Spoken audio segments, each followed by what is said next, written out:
So right now we are supplying a 3 volt DC signal. So now we'll just change the offset a bit. So you'll see it go up. So as you can see, the signal moved up. Since in this case it's a DC signal, we won't be able to, selecting a trigger value won't really make a difference since the signal is going to remain constant. So basically we've used 2 push buttons.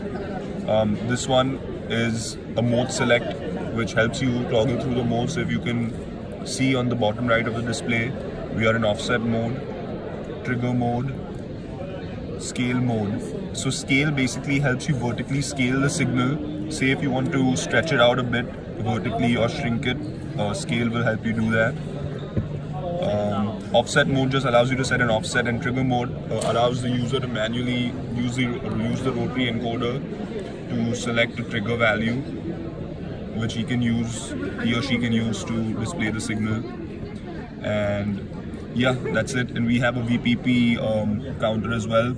Unfortunately, in this case, it's since it's a DC signal, there's only one line. The peak-to-peak voltage will be 0, since it calculates the difference between the max and the min voltage, which in this case it's 3 minus 3, so it's 0. So this is just a quick run through of our 362 mini project. Thank you.